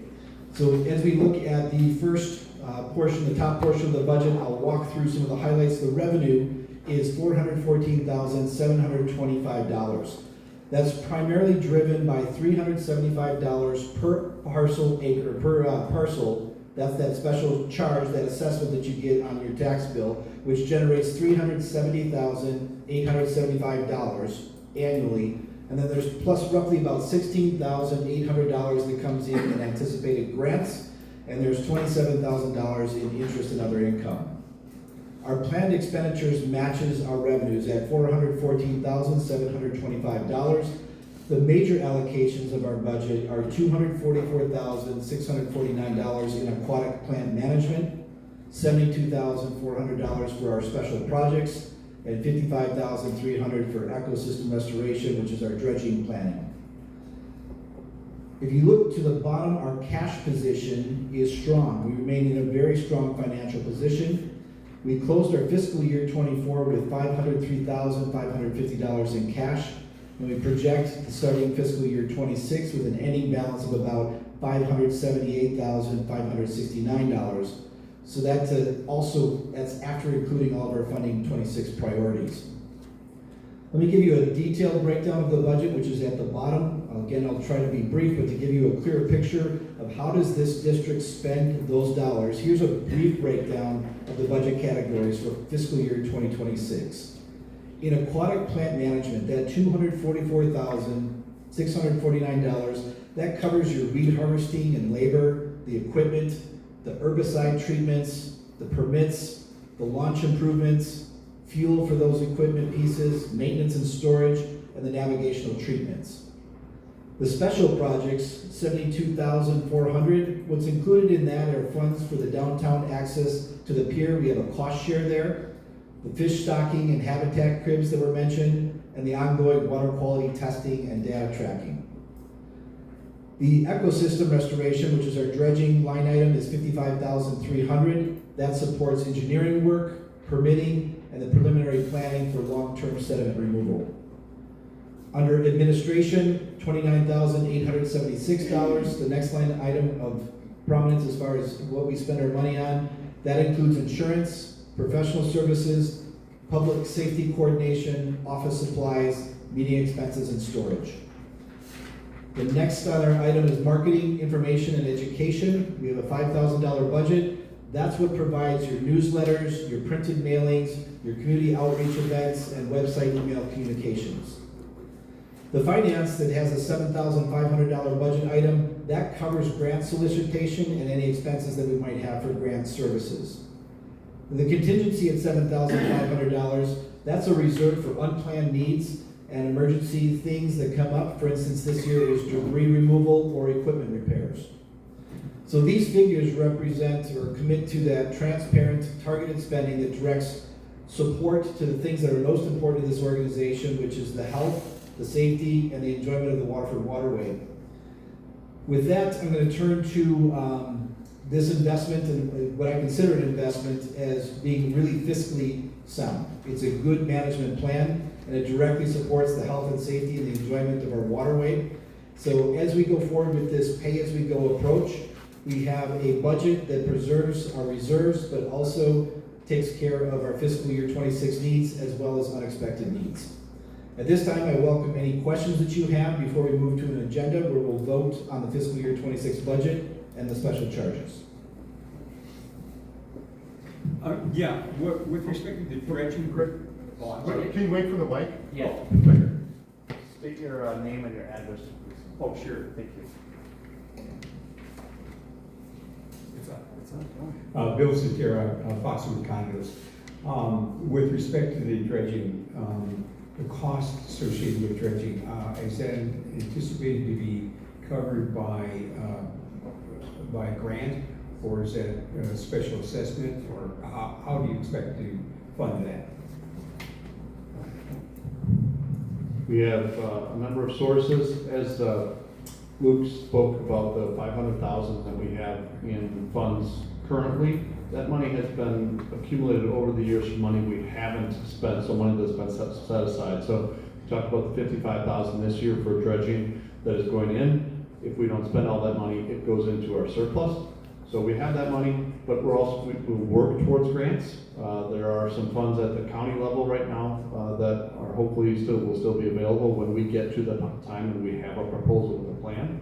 But certainly there will be an amount that will have to fall on the shoulders of the riparians in addition. We don't know what that will be. Yeah, just adding on to that, great question, appreciate it. The other thing that I want to just manage expectations on is when it comes to the potential funding of any dredging activity going forward, we are looking at a variety of different potential funding options. As Grant mentioned, grants could be part of that. The other thing to consider just in terms of a mindset shift on this, you know, in the past, perceived model is that somehow we're going to pass the hat around the shoreline to 1,000 families that are going to fund this thing. Another way to look at this is that the waterway is an asset to the greater Waterford area, period. It is a major economic engine for this entire area of the county, town, village overall. It is not an exclusive asset of 1,000 riparian owners around the waterway. It is an asset to Waterford as a community overall.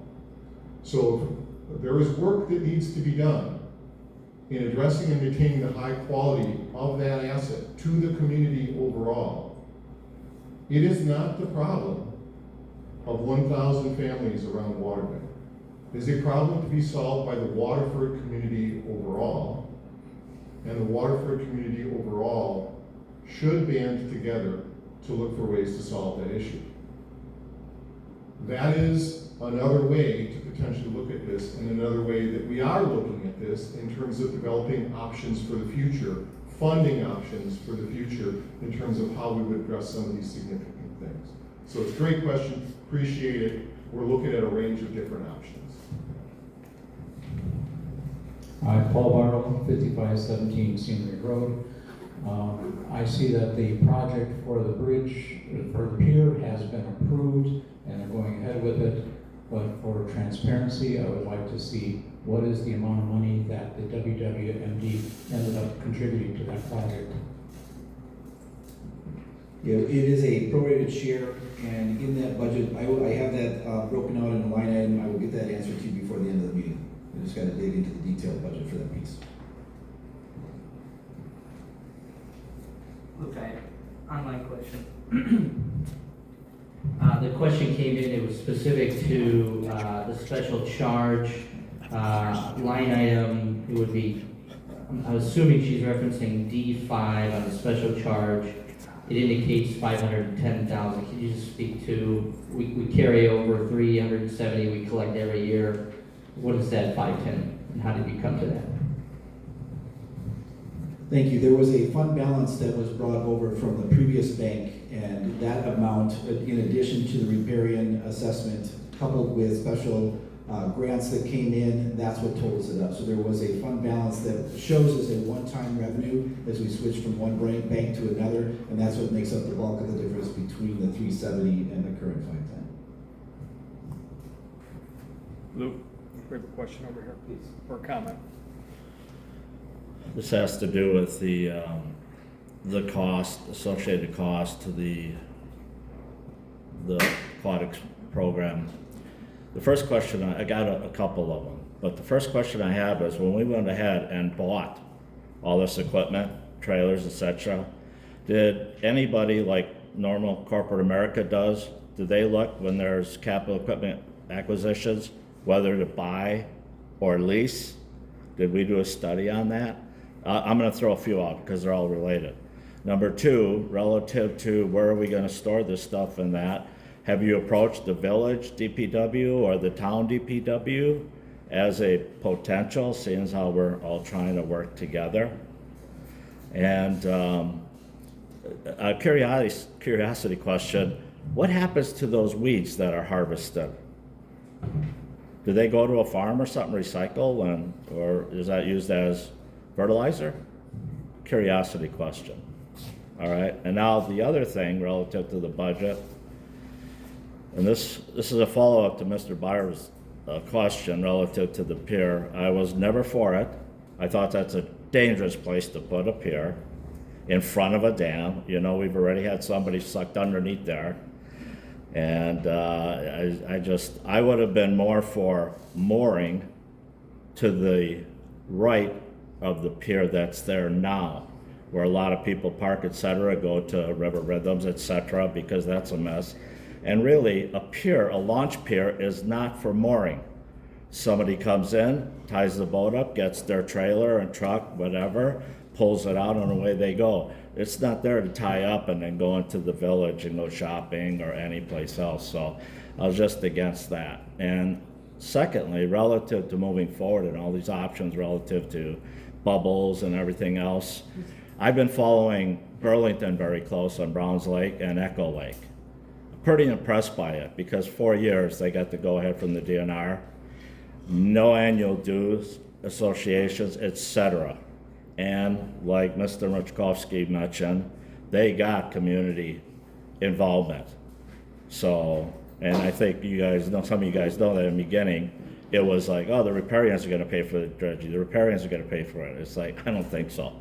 But anyways, so those are the questions. Sorry if there are too many of them, but curious. Yeah, some of those questions we'll address in the public comment portion, but I wanted to address the budget pieces too specifically. The total pier project is $49,900. There's a DNR grant, and then the balance of that is a match between the village and the WWMD. Our portion that would be out of this budget for our expense is $16,550 of the $49,900. Luke, do we see any of that money? You know, the village charges for launches. Will WWMD see any money coming back from what they collect for launching, seeing as how we're giving them up here? I am not showing any revenue for launch. This is not a launching operation, this is a pier. This is the public pier. So the point that Mr. McCormick is making is this is a public pier, it's not part of the launch itself. So we expect revenue from the pier, but it's a separate project from the launch, may not be permitted. One other perspective on that, this goes back to the comments that I mentioned earlier in the meeting about the partnership conversations that we're having with the village and the town. Those partnership conversations do involve the potential for revenue generation opportunities and revenue sharing opportunities to defray the costs of any of this work going forward. These are strategic planning conversations that are not going to happen overnight and require development that is still, in very conceptual stages. But we are looking at different opportunities to generate revenue on this waterway to support the work that needs to go on to maintain the quality of life that we're looking at here. I want to add one important piece, because I think Brown and Echo Lake come up a lot, and when we look at budgets, right? One thing that they received was the amount, I believe it was $10 million in state funding specific for some of these projects. That's not been something that's come up or a conversation that we've had in this community yet. Greg, if you have more perspective on it, I know I read some articles on it, but I think there's special state funding that went for Echo and Browns Lake that definitely set them ahead of us from a funding standpoint and their accessibility to do things. So that should be noted when we talk about our planning and our budget. I guess, and I could address specifically that the project was $10 million. Of that, $250,000 was to come from the Browns Lake Sewer District, or Sanitary District, which is the equivalent of us. So their sanitary district is riparian owners. And then 2.5 million from them, 2.5 million from the city or the town. So that's, and Tom was talking about indirectly about putting that on the shoulders of all of Waterford. And then they received $5 million from state funding through Robin Boss. We are looking at those same kind of things. I'm not going to talk about that because we don't have anything guaranteed, and until we have a plan with a price tag on it, we can't present that to our state leaders. So. Thank you very much. With no other questions, we'll move to the budget approval for the fiscal year 26. Ballots will be coming in from our support staff in the back that are volunteering their time to take and cast those ballots. They'll receive them. The budget is approved. We'll have an operating budget for fiscal year 26. Thank you very much.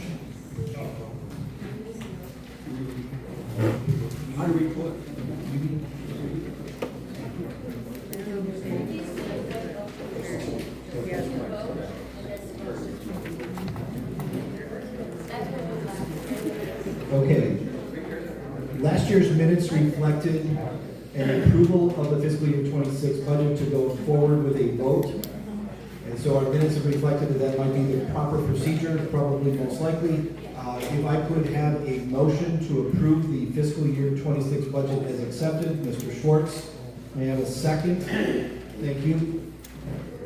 Your name again? Steve, thank you. Thank you. We have a motion to approve the fiscal year 26 budget as presented. It's been seconded. All those in favor say aye. Aye. Opposed? The ayes carry. We can now move to the vote to actually approve the budget or reject.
2025-26 budget passes with our appreciation.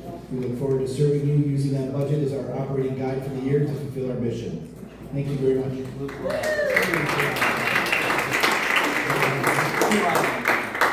For the record, 2 additional online votes in favor, so a total of 50 in favor, 0 against. So thank you again. We appreciate and we're excited about the upcoming budget and what we're able to do for our repairing owners. Thank you all. We really appreciate your support on the budget. Thank you very much. All right, we're going to move on to our last order of business here. Thank you so much for hanging with us as long as you have. We have a commissioner to elect. There is one commissioner seat that is up for election. This is a 3-year term. The current incumbent in that seat is Commissioner Dan Schultz, who couldn't be here today. He is the sole person who has submitted an interest in being elected to that seat again. I wanted to read a statement from Dan prior to this election. Also make the point that there is an opportunity for write-in candidates for this seat. So if anyone here would like to write in or throw your hat in the ring to be considered for this seat, we will certainly accept that and give you the opportunity to make your pitch to the community. So from Dan Schultz, his message is, hello everyone. I'm truly sorry that I can't be with you in person today. A lifelong friend has an important event out of town, and it's one I just couldn't miss, but I didn't want to let this meeting go by without sharing a few words.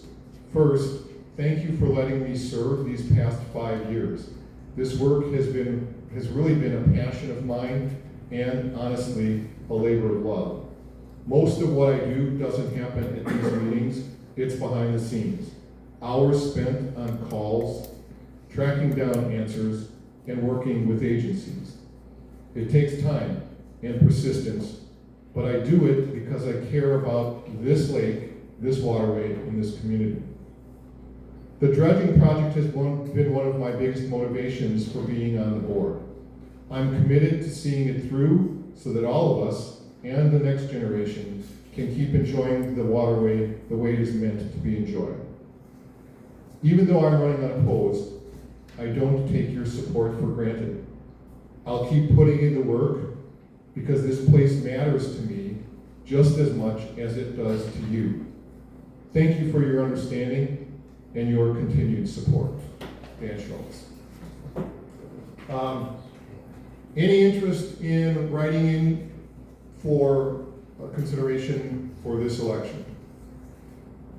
All right, seeing none, we will proceed to collect the ballots for this election of Dan Schultz as continuing commissioner on this board.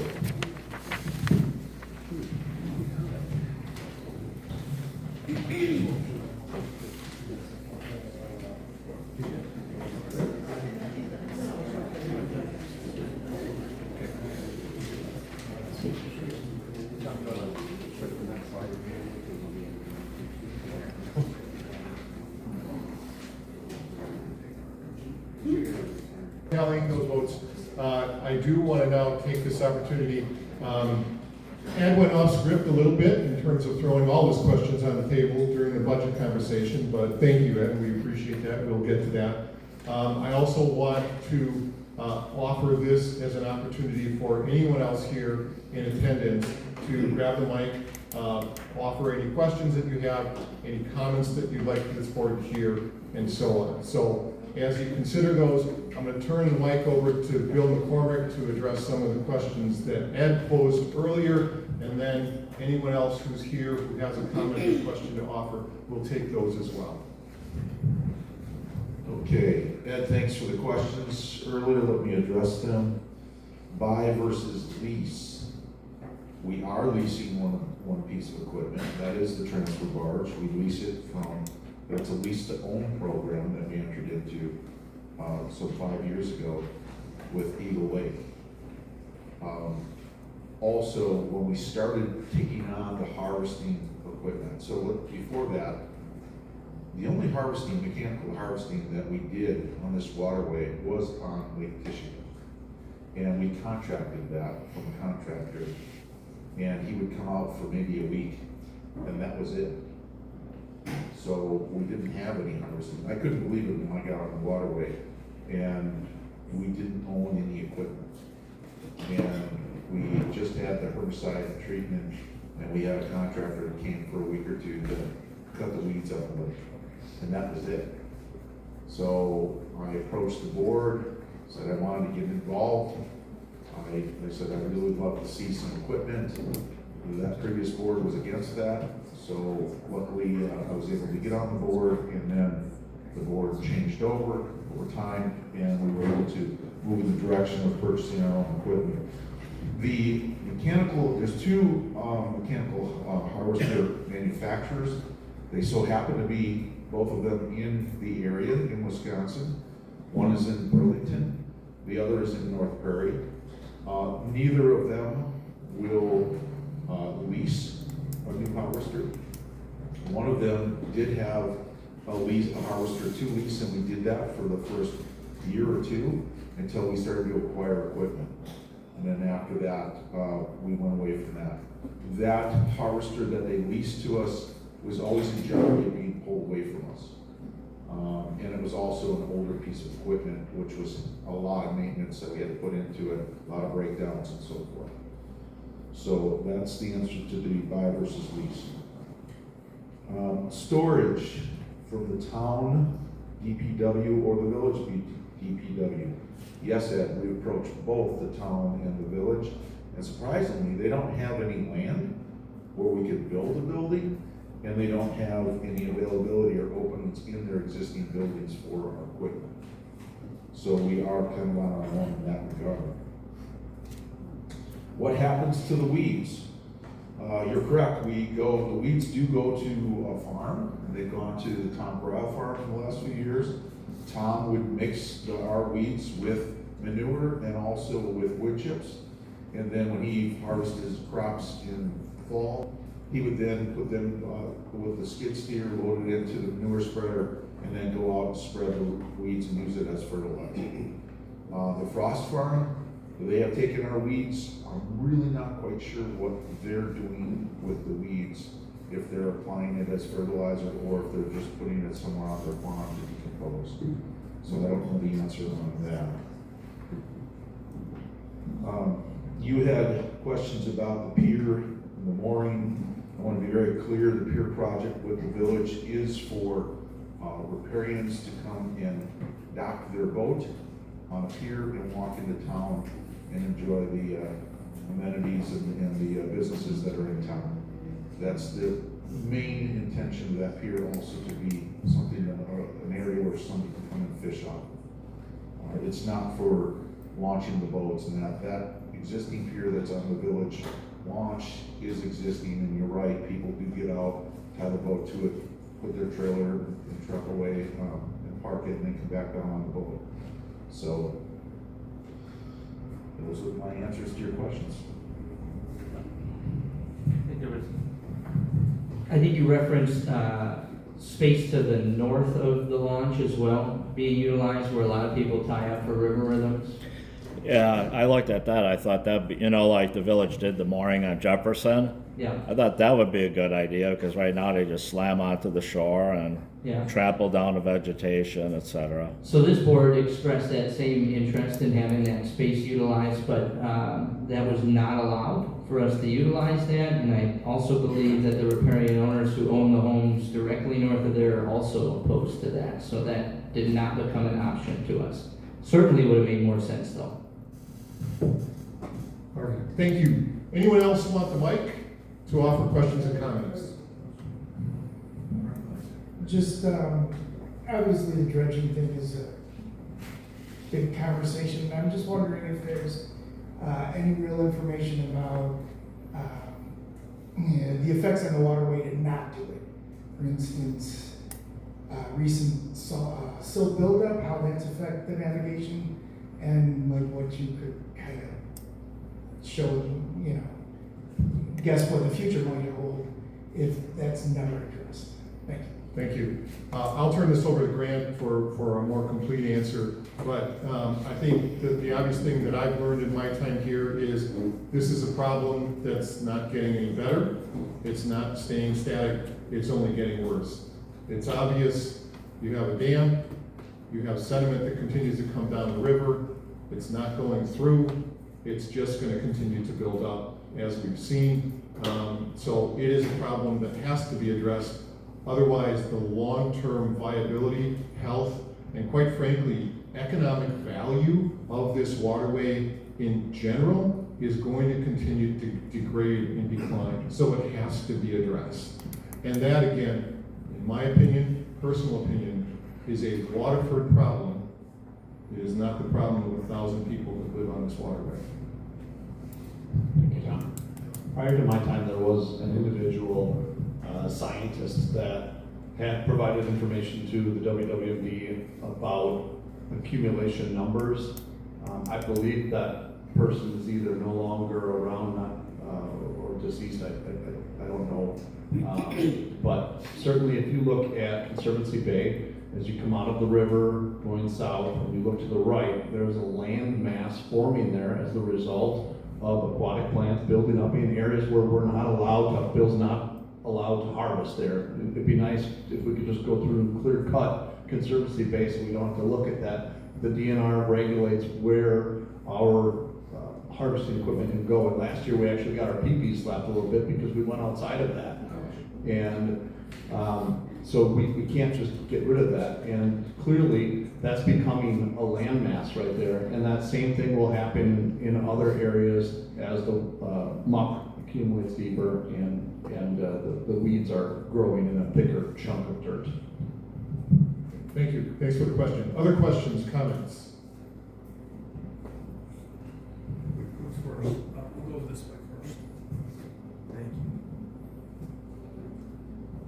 you. Cause Can you of have our, your name and address, please? Sorry, we forgot. my name is Patty Bacon, 5936 North River Bay Road. I am the current president of FR Cause, which is Fox River Citizens Against Underwater Silt and Erosion. We've been around since 1999. We're a 501c3 organization.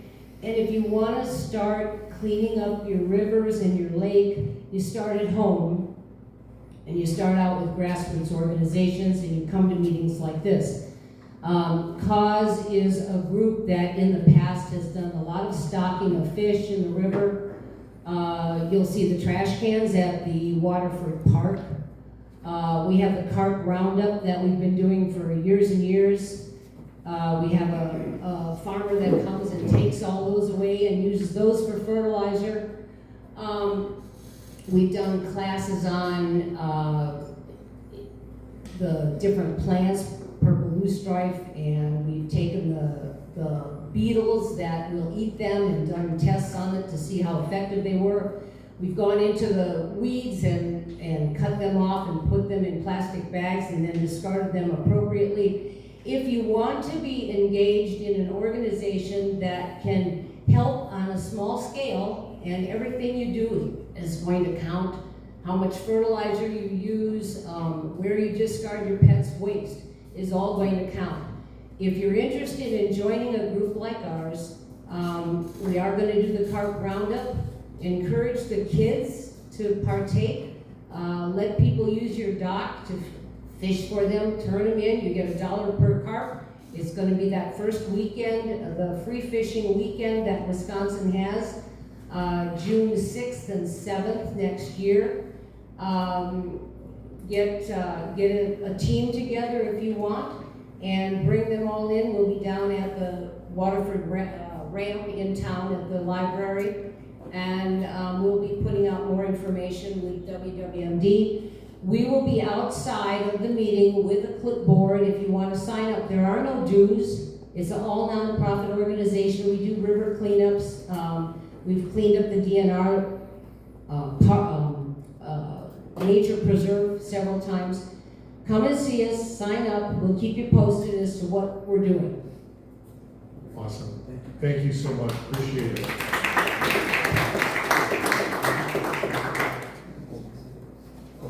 I just had a question for Mr. McCormick. Name and address. Sorry, Juliana Avila, 5025 Riverside Road. The Persilicor treatment that was in Buena Lake, I wasn't home the day they did that. Are those pellets? Is it a spray? How did they get that in the water? And my concern was that I saw the flag and knew that they had treated it, and then unfortunately, for 3 days after they did that, it was like torrential downpours. And so I was kind of worried that that might have just gotten too diluted, because we didn't really notice a whole lot of the weeds going away, but that might not be the purpose. Is it, when you put that on, do you expect more of it the previous, or the next year's coming, or how does that work? Great question. So the Persilicor is a specific herbicide that is designed to attack EWM, Eurasian milfoil. So we did this 4 years ago in Buena, and at that time, with the 54 plus acres that we treated in Buena Lake, it was the largest application of Persilicor in the state of Wisconsin at that time. It's heavily regulated by the DNR. It is applied, as is our regular herbicide navigation lanes and things around the waterway. It's applied by drip lines. So you've got a boat, and it's got basically wings that go out, and it's got hoses that it drags, and it's got tanks inside the boat, and the herbicide goes through those hoses and dispenses below the water as the hoses are dragged through the water by these booms on each side of the boat. And specifically to Persilicor, it takes time. It's not an immediate effect. It takes a few weeks to about 4 or 5 weeks. What happens is the EWM plant will then die, it burns up, and then it raises to the water, on top of the water, so it mats up, and then it sinks. And the DNR does not allow us to apply any other herbicides into an area that was treated with Persilicor. So the only method that we can have to control the other weeds in Buena Lake was mechanical harvesting. And that's why I think you saw us out there quite a bit, trying to get rid of that mat when we had the fish killed, also trying to clear your navigation lanes in Buena Lake. Right?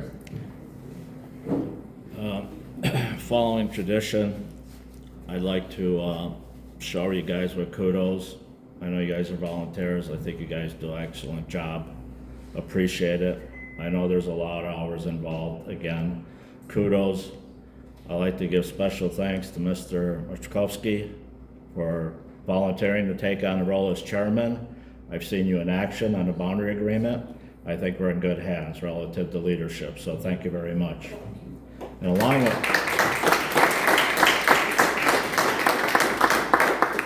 and also special thanks to any of the commissioners that have to work with the DNR. Thank you, and also at the same time, my condolences. I've worked with them over 71 years in that, and they could shave a few years off of your life, so thank you very much for that. And I'd also like to thank, since the majority of the people are riparian owners, and what I call boaters, but I like to give ourselves praise, because I tell all my friends who aren't boaters or on the water or whatever, I said, boaters in Waterford are some of the most friendliest people you'll ever see. You go by on a boat, people wave, smile at you. If you're in distress, you need a tow, you got all the help you can possibly get. They don't ask you what your religious denomination is, what your political sway is, any of that. And they're always willing to help. And I think that's great, and I think we deserve a hand for that. And I want to dispel one of the rumors. I've helped a lot of people in distress, pulling them and all that. I've been out on this water for 29 years. And I want to dispel the rumor that I've never asked any questions when I had to help somebody out, and I especially never asked anybody what their sexual orientation is. So just put that to rest, you know. You got to take my word and not hundreds of others. Thank you. Thanks for your time, Alex. I greatly appreciate it. And new information that I hadn't even heard of. So I forgot a couple things, putting the police hat back on for a minute. And by the way, it is illegal to refuse to help somebody who's in distress. Maritime law. It's against the law. So, if you're able, and it's safe. A couple other statistics that I forgot to add. There were 2 reportable boat fires this year so far. Hopefully no more. And 1 reportable collision accident between boats, which was at the fireworks in a lousy weather. All right. Chuck Skyler, 7224 Joy Marie Lane. Quick question for you. I know we've talked about drawdowns and all sorts of different ways of solving and trying to help the waterway here. I noticed the possible drawdown of 5 feet. I know on the last board, not that I was for it, I was actually kind of for the drawdown. They had mentioned that if we draw it down, there'd be backfill from the Fox River back into the lake, and that would cause problems too, so that's why they were against it. Could you address or tell us if that was like bad information? I'm gonna be honest, I have another house on Council Rock Lake that we draw down every year, and it works great. So I'm not against it, but I'd just like to hear your thoughts, and from what they had told me, that was a tip I had to do before, so just interested in that. So I had not heard anything about the draw back into the lake that you were referring to. There are certainly parts of it, we have a engineered map of where the water is expected to be in the case of a drawdown. And there are parts of the lake that are less than that 5 feet, and there are areas in there that are part of the dredging plan in the lake. The bay that Alex lives on over by Burma, on the east side of the lake. And that's all part of what we will be paying an engineer to plan out that I'm proposing in October, here in October. So that's the engineer's job, is to figure out the what ifs and how to plan for those kinds of things. Grant, did you just want to comment? I think in the past, you mentioned it earlier, that the idea was to draw down to kill aquatic plants. And there were a lot of things that came with that. This is a totally different approach. Yes, and I had mentioned, I want you to clear your brains when I show the word drawdown of what you think of, because everybody has something in there that they associate with it, and it may be good, it may be negative, but this is not to compact and let it get hard and reduce and to kill weeds. This is going in with bulldozers and excavators to physically remove the sediment. We had talked about, the DNR. I got some pushback from the DNR initially when I told them I wanted to do this drawdown dredging, and they said, we're worried about the way it might impact the lake bottom, putting heavy equipment on it. And I'm thinking, lady, we're removing the sediment. Yes, it's gonna affect the lake bottom. And I took the DNR out on a kayak to show them what we're dealing with on our waterway. And after our meeting, our physical in-person meeting, it's important to develop a relationship with the DNR when you're going to be working with them on a project like this. And she, at the end of the meeting, she said, "I look forward to working with you on a drawdown plan and seeing the information come through from your engineers." So it was good. All right, last call. We want to bring this in for a landing. Great. Yeah, since I have the microphone, I'm going to take a moment here. I would like this room of people to really take a moment and let's set in what Grant just said about the term drawdown. I was a part of the meeting 5 or 6 years ago, 7 years ago, where the entire community was up in arms because the word drawdown meant we were going to eliminate weeds. That is not what this topic is about, and I'd like this room to leave here because you will then become the opportunity to share with others. When they hear the term, they are not immediately thinking that we're going to be trying to reduce the weed population. That is not the purpose behind this drawdown, as Grant has shared and has explained it to us. And I just wanted to take a moment, because we've got some 50 people in this room, and each one of you has your network of people that live on the water that are going to probably hear this conversation. You can be a tremendous support to the discussion to make sure that people are understanding it correctly. Because I guarantee you, the first words you're gonna hear is, well, that's never gonna work to kill the weeds. That's not what this is about, and I just wanted to emphasize and take just a moment on it, because I know what Grant and the entire board is about to head into. And I just like to make sure we're here. By the way, when it was a drawdown discussion, 5, 6 years, whatever you term, it was 230 or 240 people showed up at the high school auditorium because everybody was up in arms about it. So let's be real cautious, let's be real objective, and let's really present it in a manner that it's intended, and not because somebody heard it secondhand at the bar last night. So I'd just like to emphasize that, Brandon, and I hope it's okay that I shared that. Tom, thank you. Great, thanks, Greg. All right, I think with that, seeing no other questions or comments, I will be looking for a motion. Motion to adjourn.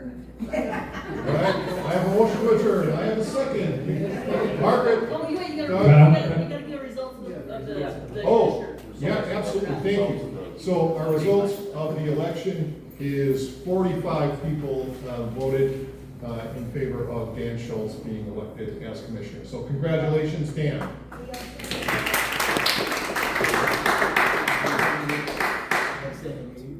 Oh, setting the next annual meeting date. I need somebody to pull up their calendar for September of 2026 and let me know what the last Saturday in September 2026 is.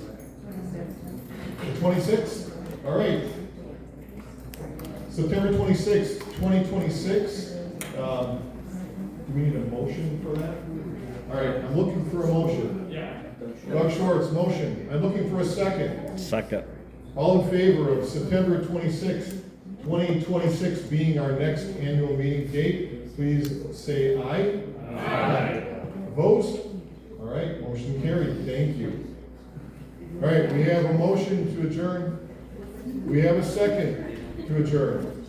All in favor of adjourning? Aye. Thank you.